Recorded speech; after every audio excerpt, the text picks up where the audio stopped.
কবিগুরু রবীন্দ্রনাথ ঠাকুরের কবিতা বীর পুরুষ।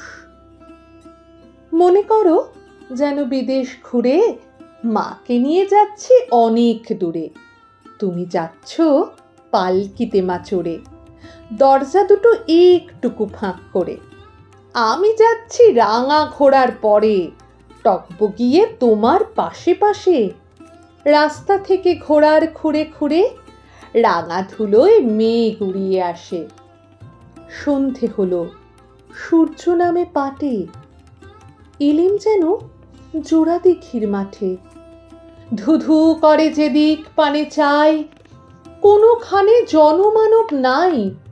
তুমি যেন আপন মনে তাই ভয় পেয়েছ, ভাবছ এলিম কোথা? আমি বলছি, ভয় করো না মাগো, ওই দেখা যায় মরা নদীর সোঁতা। চোর কাটাতে মাঠ রয়েছে ঢেকে, মাঝখানেতে পথ গিয়েছে বেঁকে। গরু বাছুর নেই গো কোনোখানে, সন্ধে হতেই গেছে গায়ের পানে। আমরা কোথায় যাচ্ছি কে তা জানে, অন্ধকারে দেখা যায় না ভালো।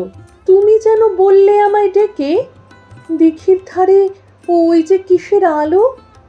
এমন সময় হারে রে রে রে রে রে, ওই যে কারা আসতেছে ডাক ছেড়ে। তুমি ভয়ে পালকিতে এক কোণে ঠাকুর দেবতা স্মরণ করছো মনে। বেয়ারাগুলো পাশের কাঁটা বনে পালকি ছেড়ে কাঁপছে থরো থরো। আমি যেন তোমায় বলছি ডেকে, আমি আছি, ভয় কেন বা করো।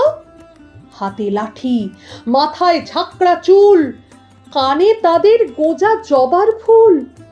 আমি বলি, দাঁড়া, খবরদার, এক পা কাছে আসিস যদি আর, এই যে দেখ আমার তলোয়ার, টুকরো করে দেব তোদের সেরে। শুনে তারা লম্ফ দিয়ে উঠে চেঁচিয়ে উঠল, হারে রে রে রে রে রে। তুমি বললে, যাস নে খোকা ওরে। আমি বলি, দেখো না চুপ করে। ছুটিয়ে ঘোড়া গেলেম তাদের মাঝে, ঢাল তলোয়ার ঝনঝনিয়ে বাজে। কি ভয়ানক লড়াই হলো মাঝে, শুনে তোমার গায়ে দেবে কাঁটা। কত লোক যে পালিয়ে গেল ভয়ে, কত লোকের মাথা পড়ল কাটা।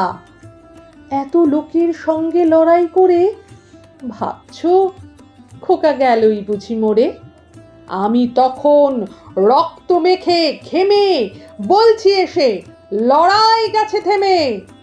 তুমি শুনে পালকি থেকে নেমে চুমু খেয়ে নিচ্ছ আমায় কোলে। বলছো ভাগ্যে খোকা সঙ্গে ছিল, কি দুর্দশাই হতো তা না হলে। রোজ কত কি ঘটে যাহা তাহা, এমন কেন সত্যি হয় না। আহা, ঠিক যেন এক গল্প হতো তবে, শুনতো যারা অবাক হতো সবে। দাদা বলতো, কেমন করে হবে, খোকার গায়ে এত কি জোর আছে। পাড়ার লোকে সবাই বলতো শুনে, ভাগ্যে খোকা ছিল মায়ের কাছে।